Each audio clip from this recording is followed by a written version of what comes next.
Today we'll be making a festive Italian dessert called Zuppa Inglese. Let's get started. Let's start with the sponge cake. To make Zuppa Inglese, we simply need 2 to 3 layers of sponge cake. To make the sponge cake for Zuppa Inglese, we add 6 whole cold eggs to a large bowl.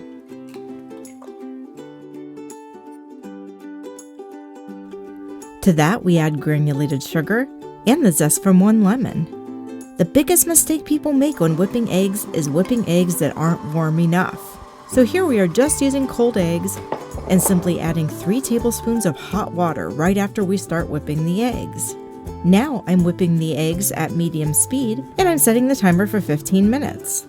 We are looking for super pale, fluffy eggs. When we flick our eggs, they should hold their shape and sit on top of the rest of the egg mixture. And now we have the right consistency. While the eggs are whipping, I'm sifting together cornstarch and flour. Time to fold in the flour. Sift about a tablespoon of the flour mixture at a time into the eggs. Never sift in too much flour at once. The result will be a clumpy, uneven batter. If the whipped eggs start to sink under the weight of the flour, you are adding too much. When folding in the flour, I always give it a couple of shallow stirs and then begin to fold the flour in gently with a bottom to top motion, like this. When all of the flour has been folded into the eggs, we move on to spreading the batter into the pan.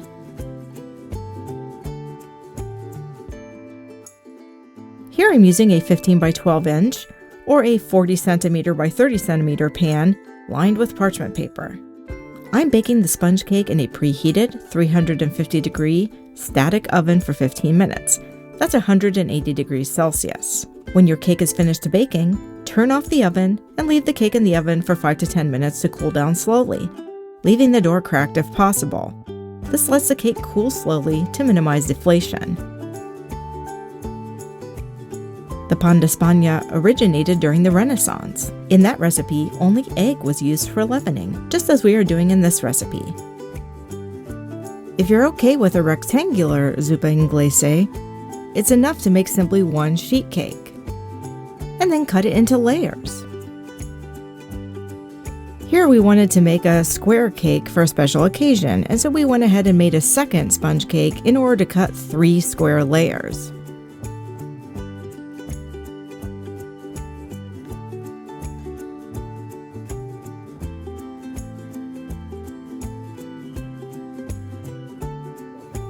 So the only thing left is to whip up a homemade pastry cream. Here we'll be making both a chocolate and a vanilla. Start by shaving dark or semi-sweet chocolate. Then put it in a large bowl and set it aside. Start by putting a large bowl into the freezer about an hour before starting the custard. We'll need it to cool the finished custard. To make the pastry cream, start by zesting 1 whole lemon and setting it aside. To a medium saucepan, I'm adding 2 cups, or about 500 milliliters of milk, and the seeds and pieces from 1 vanilla bean. I'm warming the milk until it is vigorously simmering but not boiling. Then in a large bowl, combine the sugar, cornstarch, flour, and 10 egg yolks. Always separate the eggs cold for a clean separation. And with the whites you can make a meringue or even an angel food cake. Many people don't know it, but previously frozen egg whites whip wonderfully. While the milk is warming, I'm simply whisking the egg mixture to a smooth, thick paste.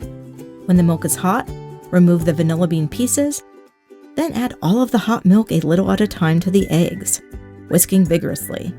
This is called tempering the eggs. It means that we're simply warming the eggs to the temperature of the milk. At this point, I always strain the liquid as I'm pouring it back into the saucepan. This removes any clumps that might remain after the mixing. After all, we want the silkiest custard possible. And now I add the lemon zest. Cook the custard over medium heat, whisking continuously.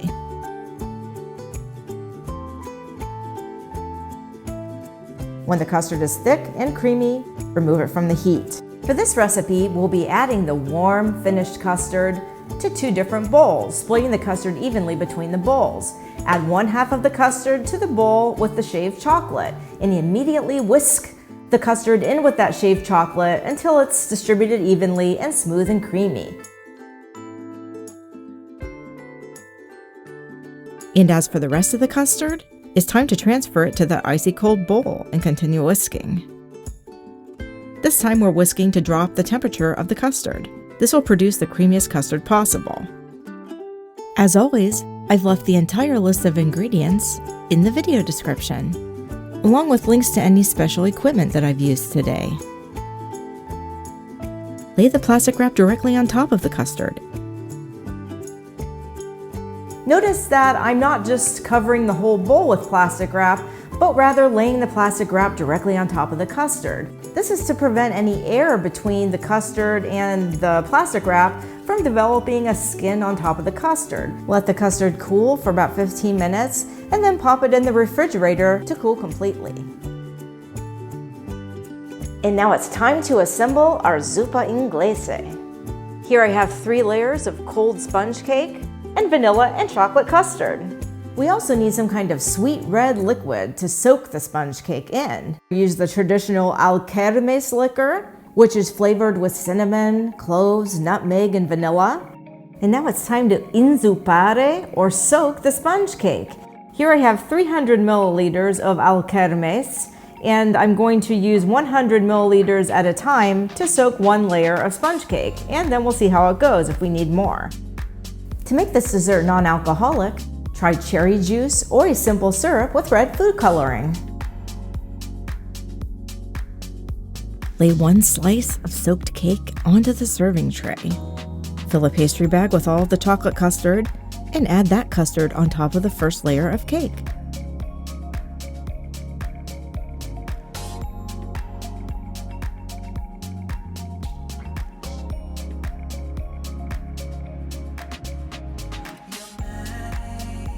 Then we add the second sponge cake layer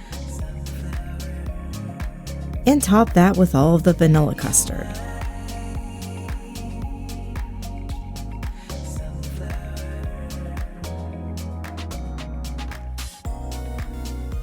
And finally, our last sponge cake layer. You can top your Zuppa Inglese in a couple of different ways. You could use fresh whipped cream or Italian meringue, as we're doing today.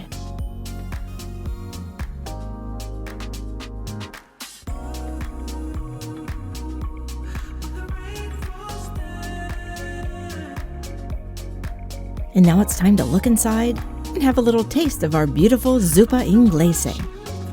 E buon appetito!